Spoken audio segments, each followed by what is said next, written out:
অভিষেক বন্দ্যোপাধ্যায়ের কণ্ঠস্বরে নমুনা সংগ্রহের মামলায় দ্রুত শুনানির আর্জি ফের খারিজ হয়ে গেল কলকাতা হাইকোর্টে। অভিষেকের আইনজীবীরা দ্রুত শুনানির আবেদন নিয়ে শুক্রবার হাইকোর্টের বিচারপতি সৌগত ভট্টাচার্যের দৃষ্টি আকর্ষণ করেছিলেন, কিন্তু আদালত জানিয়েছে মঙ্গলবারের আগে কোনো আবেদন শোনা হবে না। ওই দিন ফের আদালতের দৃষ্টি আকর্ষণ করতে হবে অভিষেককে। বিচারপতি তীর্থঙ্কর ঘোষ মামলা ছেড়ে দেওয়ার পর অভিষেকের কণ্ঠস্বর নমুনা সংক্রান্ত মামলা যায় সৌগত ভট্টাচার্যের এজলাসে। সেখানেই শুক্রবার অভিষেকের আইনজীবীরা দ্রুত শুনানির আবেদন করেন, কিন্তু সেই আর্জি খারিজ করে দেন বিচারপতি। প্রসঙ্গত, বিচারপতি তীর্থঙ্কর ঘোষের এজলাসে মামলা শুনানি চলাকালীন অভিষেকের আইনজীবী সব্যসাচী বন্দ্যোপাধ্যায় ও অয়ন ভট্টাচার্য প্রশ্ন তোলেন কণ্ঠস্বরের নমুনার প্রয়োজনীয়তা আদৌ রয়েছে কিনা। তখন বিচারপতি তীর্থঙ্কর ঘোষ একটি উল্লেখযোগ্য মন্তব্য করেছিলেন। বিচারপতি প্রশ্ন তোলেন, তদন্তকারী আধিকারিক যদি মনে করেন ভয়েস স্যাম্পল দরকার, তাহলে আদালত কি না বলতে পারে? তদন্ত যতক্ষণ চলছে ততক্ষণ আদালত হস্তক্ষেপ করতে পারে না।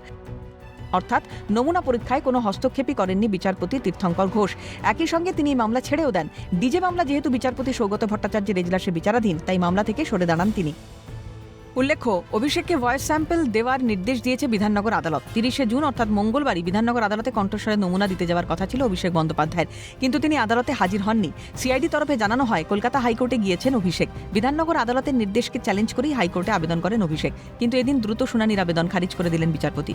একাধিক মামলা রুজু অভিষেকের বিরুদ্ধে। পুলিশ ডাকলে তো কথা বলতেই হবে। সাধারণ মানুষকে অপমান, হম্বিতম্বি এর জবাব আপনাকে দিতেই হবে, কারণ পুলিশ এখন আপনার পাশ থেকে সরে গেছে। অভিষেককে বিঁধলেন পুর নগরোন্নয়ন মন্ত্রী অগ্নিমিত্রা পাল। তার এগেনস্টে তো অনেকগুলো কেস করা হয়েছে। আর যদি আমার এগেনস্টে মার্ডার কেস আছে, মার্ডার নেই, আমার এগেনস্টে হ্যাঁ মার্ডার কেস আর আর্মস কেস আছে। আর যদি আমাকে পুলিশ ডাকে, আমাকে বলতে হবে। এখানে তো তিনি বরাবর বলে এসেছিলেন, আমরাও বলে এসেছিলাম যে আপনি শুধু অভিষেক ব্যানার্জি পুলিশটাকে হাঁটিয়ে দিন, আপনি পুলিশ ছাড়া আপনার ক্ষমতা দেখান। আজকে তাই হয়েছে, পুলিশ নেই আপনার পাশে।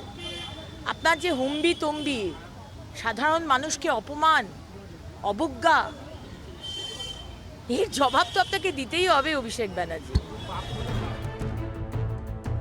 এবার 8ই জুলাই কণ্ঠস্বরে নমুনা পরীক্ষায় হাজিরা দিতেই হবে অভিষেককে। সভাপতি আরও চাপে অভিষেক। Abhirupa Hazra report, Calcutta news.